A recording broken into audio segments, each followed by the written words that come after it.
যারা আল্লাহর বিধান এই দেশে এস্টাবলিশ করতে চায় না, তাদেরকে যখন তাদের যে নমিনেশন ব্যবসা, নমিনেশন বলি না, এটা আমরা ব্যবসা বলি, লক্ষ লক্ষ কোটি কোটি টাকা দিয়ে তাদেরকে নমিনেশন এটা নিতে হয়। কেন? তাদের স্বার্থ দেশের পক্ষে নয়, তাদের স্বার্থ পকেটের পক্ষে। ঠিক কিনা বলে?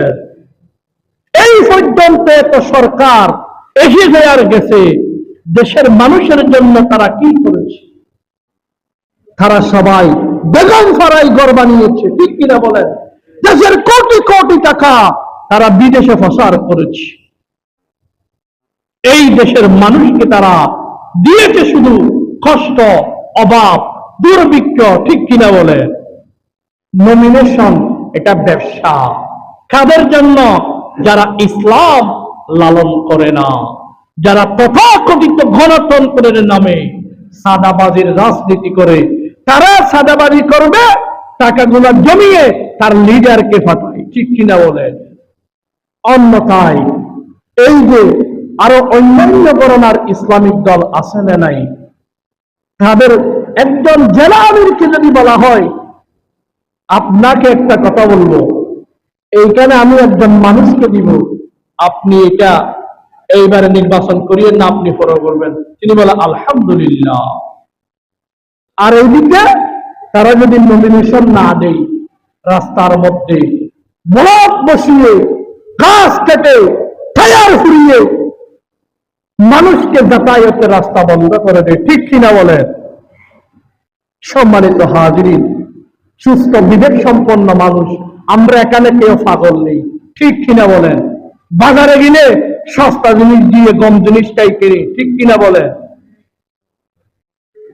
সামনে নির্বাচন, দেশের সার্বভৌমত্ব রক্ষার স্বার্থে এমন নেতা নির্বাচিত করুন যিনি সাদাবাজের পক্ষে নয়, যিনি দুর্নীতির পক্ষে নয়, যিনি দেশের সার্বভৌমত্বের পক্ষে, দেশের স্বার্থে জনগণের পক্ষে কাজ করবে, এমন ব্যক্তিকে নির্বাচিত করতে হবে।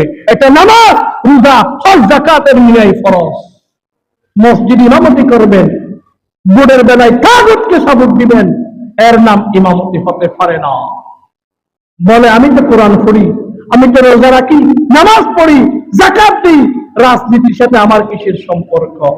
আরে মিয়া, এই বর্তমান বাংলাদেশে আর রাজনীতি এটা ইমানের সাথে সম্পর্কিত হয়ে গেছে। আপনারা দেখেন না, বিগত ফ্যাসিস্ট রমজানে ইফতার মাহফিলে বলছে মুসলমানের 90% অধিক মুসলমানের দেশ, বলছে এখানে ইফতার মাহফিলের নামে কোন কোরআনের প্রোগ্রাম করা যাবে না। ঠিক কিনা বলে? সম্মানিত ভাইসব, এই দেশের জনগণ এখনো পর্যন্ত 90% মুসলমান। এখানে কোরআন বিরোধী, ইসলাম বিরোধী কোন শক্তিকে সাপোর্ট দেওয়া, এটা কোন নামাজি মুসল্লির জায়েজ নেই। সম্মানিত হাজিরিন, আল্লাহ রাসূল বলেছেন এই দুনিয়াতে আযাব এবং গজব আসার, ভূমিকম্প আসার আরেকটি কারণ হচ্ছে ওয়ামা লাম তাহকুম আইম্মাতুহুম বিকিতাবিল্লাহ। যখন দেশের প্রধানমন্ত্রী, দেশের শাসক গোষ্ঠী যখন সরাসরি আল্লাহর কোরআনের বিরোধী তারা অবস্থান নেবে, তখন তাদের কারণে ওয়ায়াতাখায়্যারু মিম্মা আনজালাল্লাহু ইল্লা জাআলাল্লাহু বা'সুহুম বাইনাহুম। যখন তারা আল্লাহর কোরআন বিরোধী কাজ করার জন্য শাসক গোষ্ঠী নিযুক্ত হয়ে যাবে, তখন তাদের ভিতরে যখন ভাগ বাটোয়ারা মিলবে না, তখন তারা একদল কর্মী আরেক দলের কর্মীকে হত্যা করবে। আল্লাহ রাসূল 1000 বছর আগে বলে দিয়েছেন।